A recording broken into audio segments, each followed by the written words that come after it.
प्यारी रे।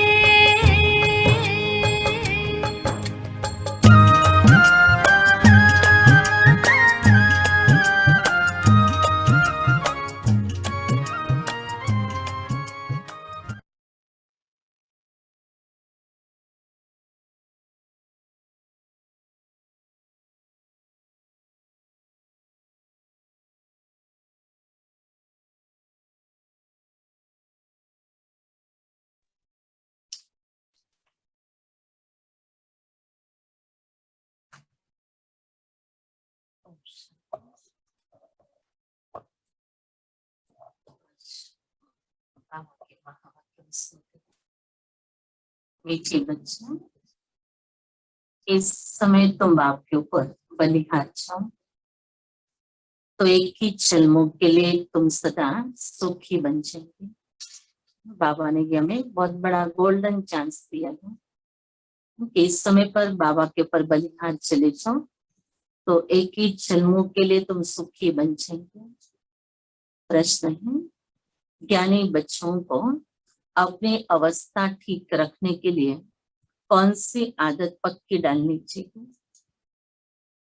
उत्तर है सवेरे सवेरे उठने की। सवेरे सवेरे उठकर बाबा की याद में बैठना, ये बहुत अच्छी धारणा है। जो बच्चे जल्दी सोते हैं और जल्दी उठ जाते हैं, उनकी अवस्था सारा दिन ठीक रहती है। अज्ञानियों की नींद से ज्ञानी बच्चों की नींद आधी होनी चाहिए। 10 बजे सो जाओ, 2 बजे उठ करके बैठो।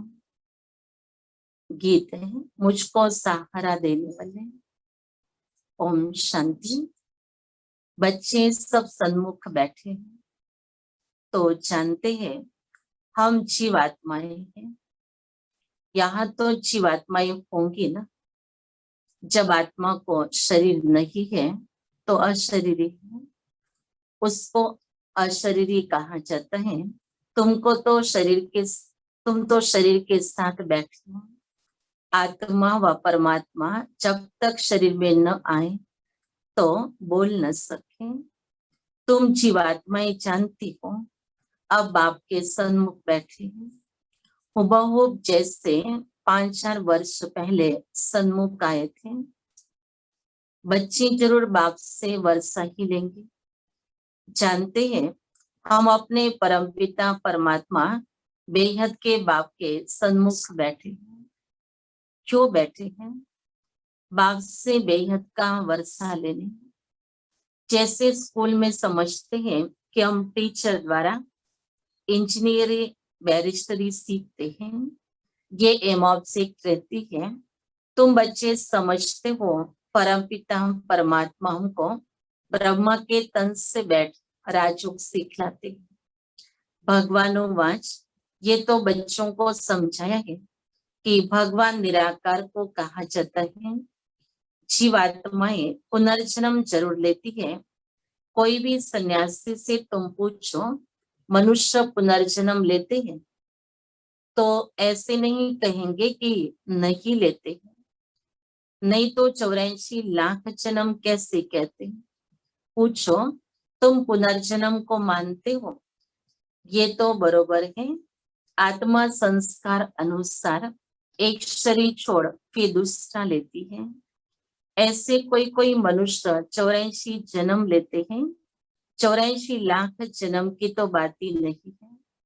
पहला जन्म जरूर बहुत अच्छा सत्व प्रधान होगा, लास्ट छी तमो प्रधान होगा। 16 कला से फिर 14 कला, 12 कला होती जाएगी। पुनर्जन्म जरूर लेते हैं। पूछना चाहिए, अच्छा परमपिता परमात्मा पुनर्जन्म लेते हैं या पुनर्जन्म रहित है? देखो ये पॉइंट बहुत सूक्ष्म है। अगर कहेंगे जन्म मरण रहित है तो फिर शिव जयंती सिद्ध नहीं होती है। कहेंगे शिव जयंती तो मनाई जाती है, समझाया जाता है।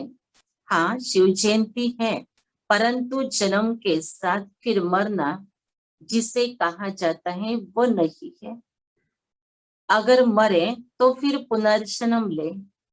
बाप कभी पुनर्जन्म नहीं लेते हैं, वही स्तन में एक बार आते हैं, बस फिर पुनर्जन्म में नहीं आते हैं। परमपिता परमात्मा पुनर्जन्म रहित है, वो कभी सतो प्रधान से तमो प्रधान नहीं बनते हैं। आत्माएं तो सब जन्म मरण में आते आते पतित बन जाती है, फिर बाप आते हैं पावन बनाने। इससे सिद्ध होता है आत्मा ही पतित होती है। आत्मा घर से पावन आती है, फिर माया पतित बना देती है। बाप तो कभी पतित नहीं बनाएंगे। बाप कभी भी बच्चों को गंदी मत नहीं दे सकते हैं। इस समय तो मनुष्य पतित मत ही देते हैं। अब पावन बाप कहते हैं कि पतित नहीं बनो, अर्थात विकार में नहीं जाओ। रावण की मत से दुख धाम बन गया है, पहले सुख धाम था। ऐसे नहीं बाप ही सुख दुख देते हैं। नहीं, बाप कभी बच्चों को दुख की मत दे नहीं सकते हैं। माया ही दुख देती है। उस माया पर जीत पाने से तुम जगत जीत बनते हो। मनुष्य माया का अर्थ नहीं समझते हैं, वह धन को माया कह देते हैं।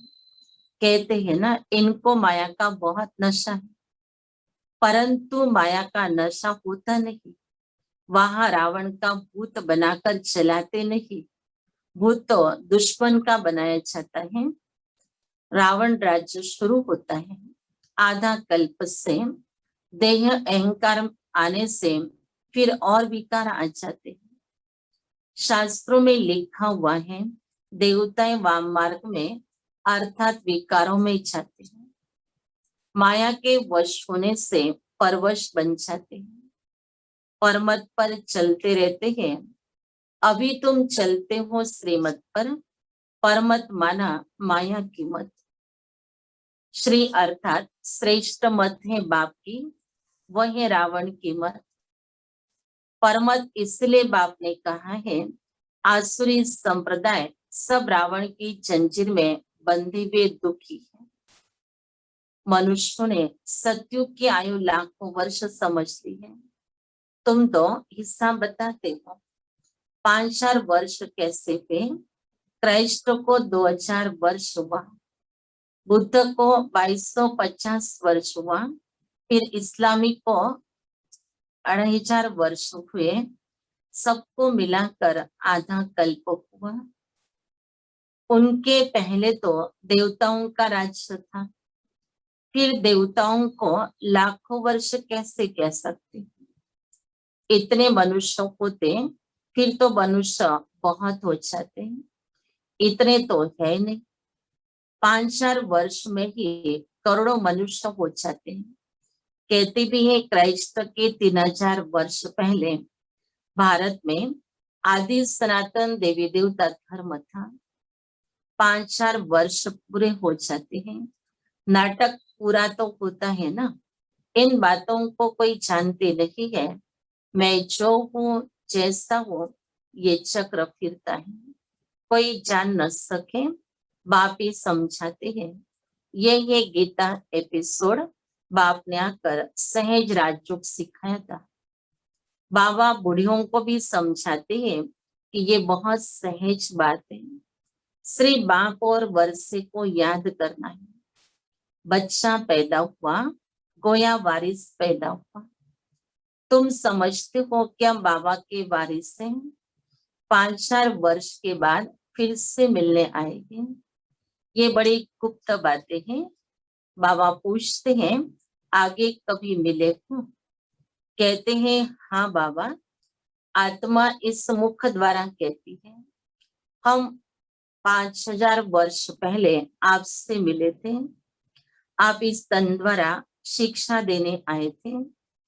जो पक्के पक्के बच्चे हैं समझते हैं, हम बाबा से बेहद का वर्षा लेने बैठे हैं। हम बेहद के बाप के बने हैं ब्रह्मा द्वारा। बाप कहते हैं, मुझे पहचानते हो? मैं तुम्हारा बाप हूँ।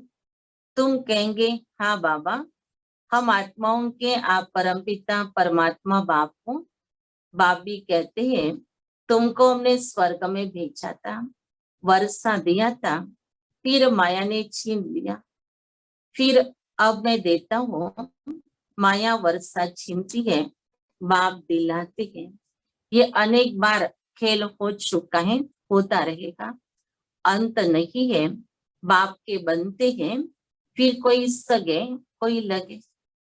शिव बाबा के तो बनते हैं, माया के दुनिया से आते हैं, ईश्वर की गोद लेते हैं, लेकिन फिर कोई पूरे बाबा के श्रीमत पर चलने वाले हैं और कोई मिक्स करके चलते हैं, तो कोई एकदम ही मनमत पर चलते हैं। तो बाबा कहते कहने में बाबा के बच्चे हैं, लेकिन जैसे सपूत नहीं है, कपूत है।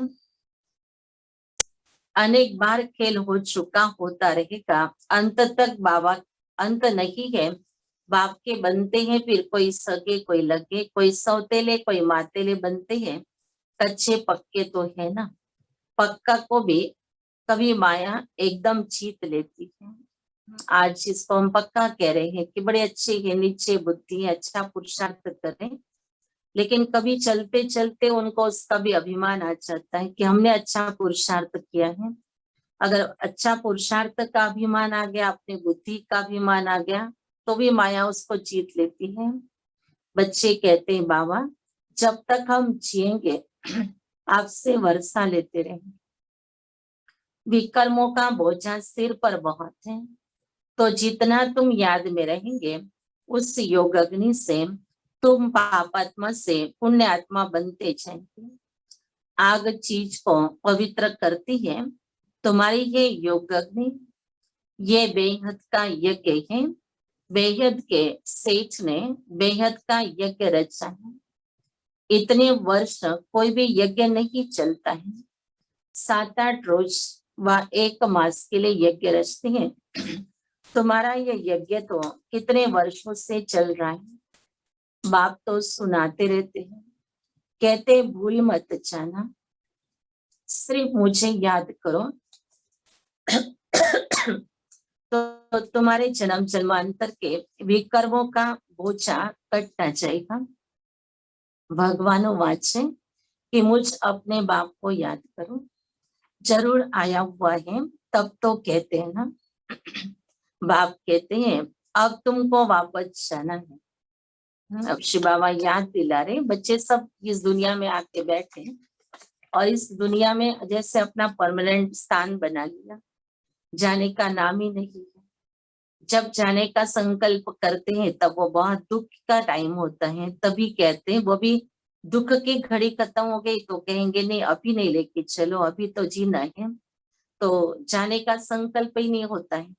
तो बाबा कहते हैं कि बच्चे मैं आता हूँ ना, तो समझ लेना कि अब तुमको वापस चलना है, क्योंकि ये खेल के अंत में ही बाबा आते हैं, जब खेल का समय भी पूरा होता है। क्योंकि बीच में तो बाबा आएगा तो खेल तो चलना है, इसलिए बाबा बीच में तो आते ही नहीं है, अंत में आते हैं और अंत में बच्चों से पुरुषार्थ करवाते हैं और फिर अपने साथ निराकार स्थिति में बना करके बच्चों को लेके जाते हैं। तो जितना देह के भान में आते आते हम बच्चों ने अपने आप का पतन किया, उससे बाबा को बच्चों को आकर पावन बनाना होता है। तो ये पावन बनाने के लिए जो समय लग रहा है वो है संगम योग। तो बाबा कह रहे हैं कि बच्चों को कि तुम्हारी आत्मा इस समय बहुत पतित है।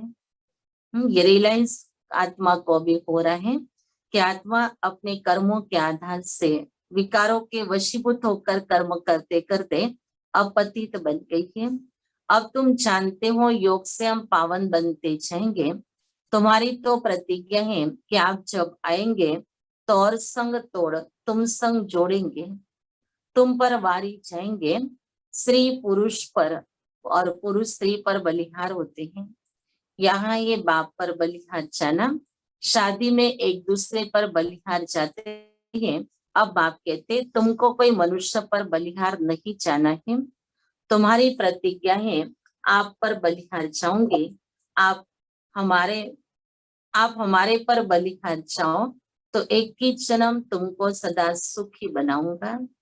कितना भारी वर्षा है, बस इतना सा हिसाब समझ लेवे कि इस समय पर सृष्टि के चक्र का अंत का समय है। आत्मा पतित हो चुकी है, आत्मा को अब पावन बनने का ये थोड़ा सा समय मिला है, और इस समय में अगर फिर आत्मा पतित बनती है तो उसको कोई मौका नहीं मिलेगा पावन बनने का। तो अभी तक तो आत्मा देहधारियों पर बलिहार होती आई है और विकारों के वश होती आई। अब बाबा कहते बच्चे परमात्मा बाप आया है, अब उसके ऊपर तुम बलिहार चले जाओ तो तुम्हारा उद्धार हो जाएगा। 21 जन्मों के लिए तुम सुखी बन जाएंगे। कितना भारी वर्षा है, श्रीमत से तुम श्रेष्ठ बनेंगे, ये भूलो मत। लक्ष्मी नारायण का चित्र भी घर में रख दो। हम बाप से ये वर्षा ले रहे हैं। बाप परम धाम से आए हुए हैं, परंतु माया चिल भी कम नहीं है। सबकी बात नहीं है, परंतु नंबरवार है। कोई तो एकदम भूल जाते हैं कि हम बाप से वर्षा लेते हैं। यहाँ बैठी है तो नशा चढ़ता है, यहाँ से बाहर निकला और फूला, फिर सुबह को रिफ्रेश होते हैं, फिर सारा दिन भूल जाते हैं।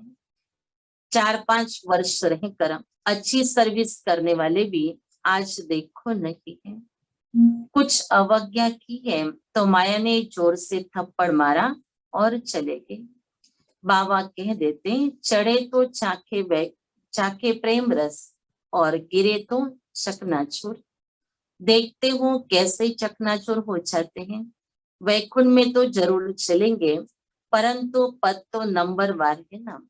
बल वहां सब सुखी रहते हैं, फिर भी मर्तबे तो है ना। स्कूल में मर्तबे पाने के लिए ही तो पुरुषार्थ करते हैं। ऐसे नहीं प्रजा ही सही, जो तकदीर में होगा नहीं प्रतिज्ञा करते हैं। ये घुड़दौड़ है, सभी नंबर 1 तो नहीं जाएंगे। यह ह्यूमन रेस है, जैसी घोड़ों की दौड़ने की रेस होती है।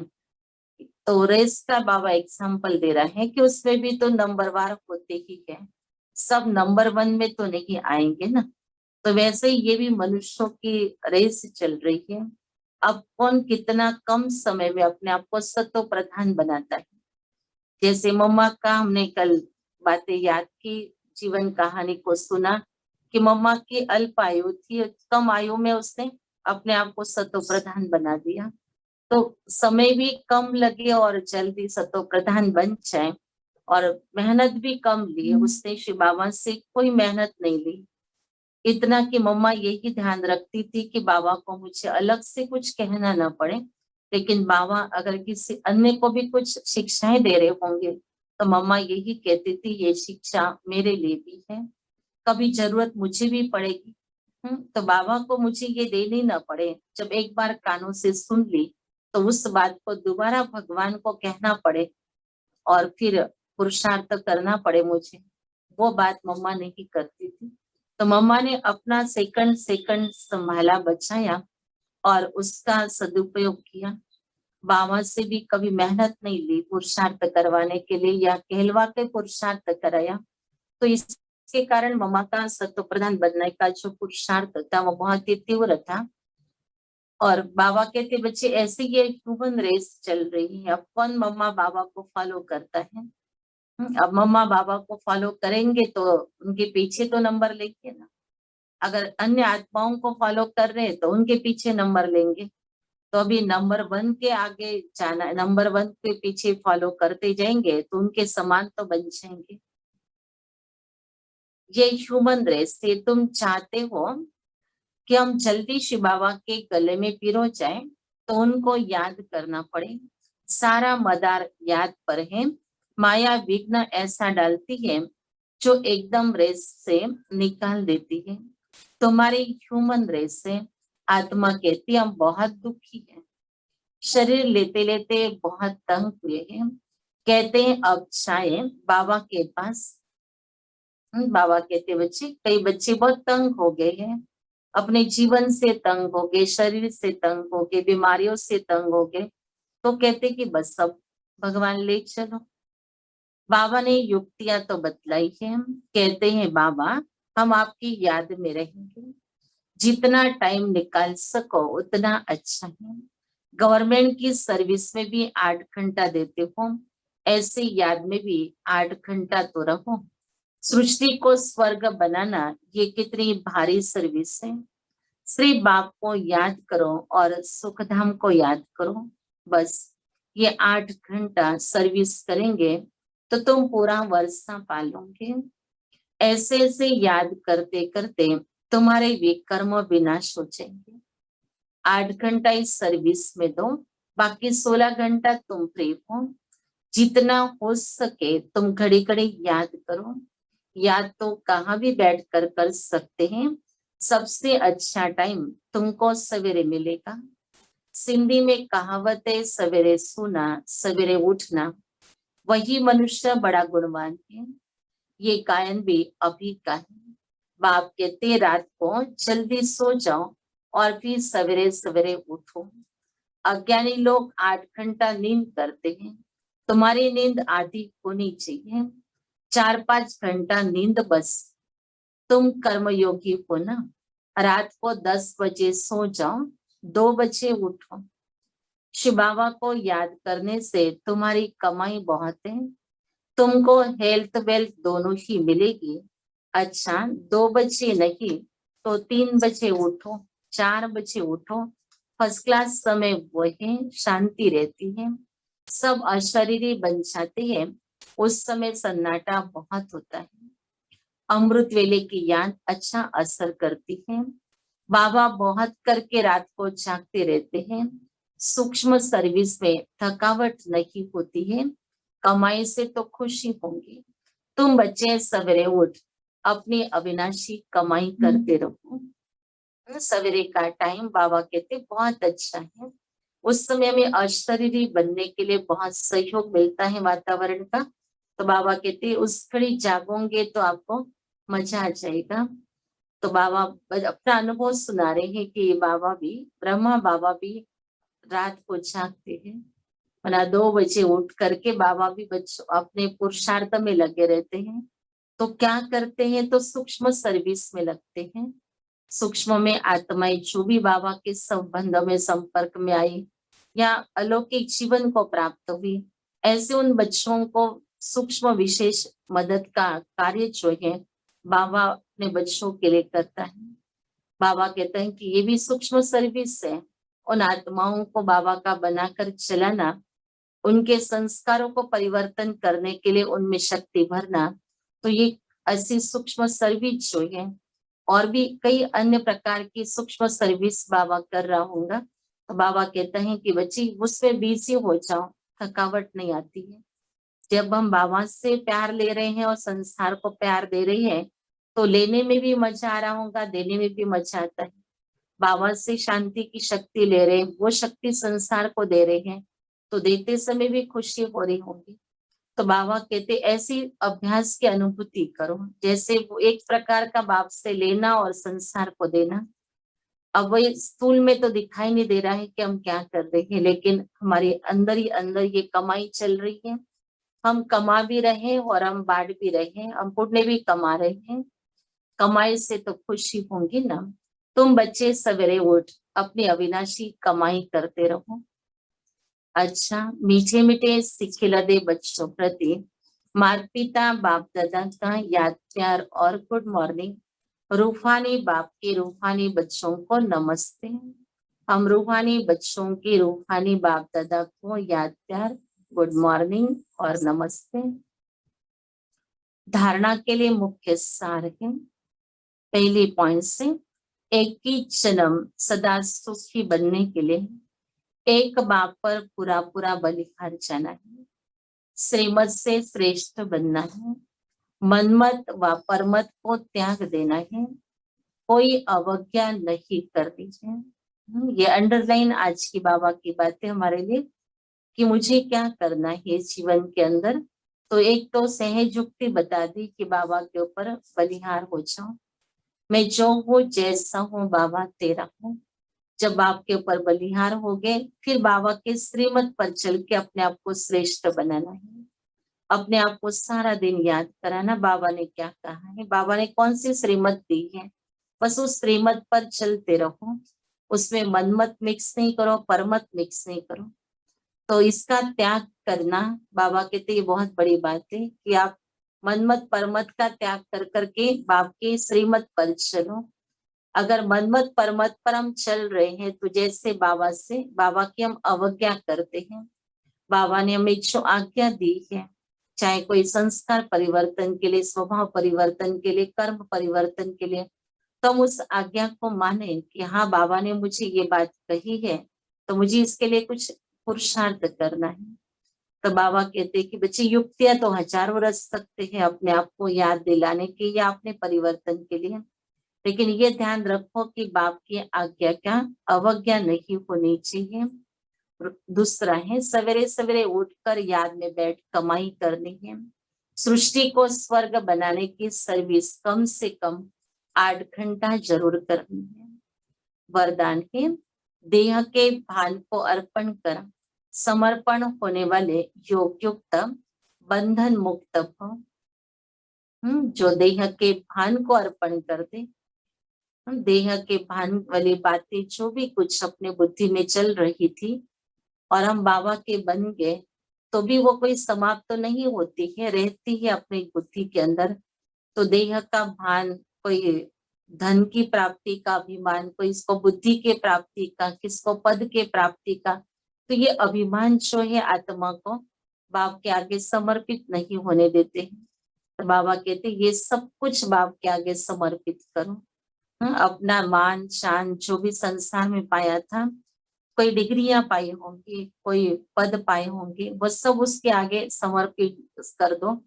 अभी तक भगवान के आगे कोई फल फूल समर्पित करता था, लेकिन अभी इन सब बातों को हमें समर्पित करना है, तो ही हमारा योग बाबा से लगेगा, तो ही हम बंधन से मुक्त हो सकेंगे। जो देह अभिमान को अर्पण करता है उनका हर कर्म दर्पण बन जाता है। जैसे कोई चीज अर्पण की जाती है तो वह अर्पण की भी चीज अपनी नहीं समझी जाती है। तो देह के भान को भी अर्पण करने से जब अपनापन मिट जाता है तो लगाव भी मिट जाता है। उन्हें ही संपूर्ण समर्पण कहा जाता है। ऐसे समर्पण होने वाले सदा योग युक्त और बंधन मुक्त होते हैं। उनका हर संकल्प, हर कर्म योग युक्त होता है। स्लोगन है सर्वशक्तिवान को साथी बना लो तो सफलता आपके चरणों में आ जाएगी। सर्वशक्तिवान को साथी बना लो।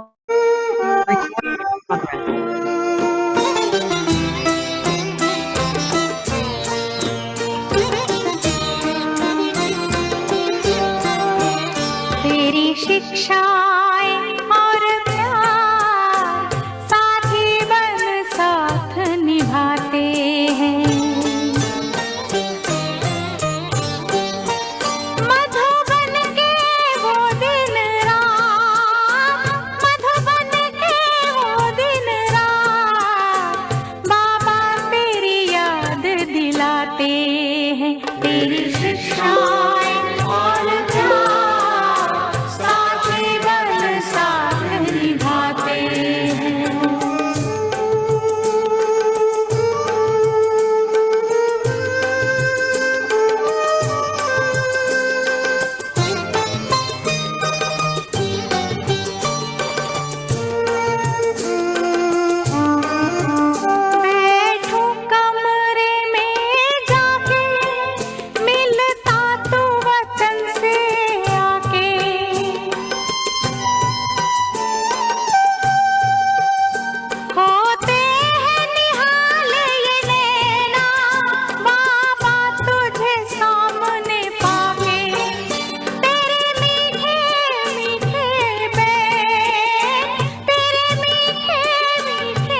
करें तेरे अनुभव न्यारे।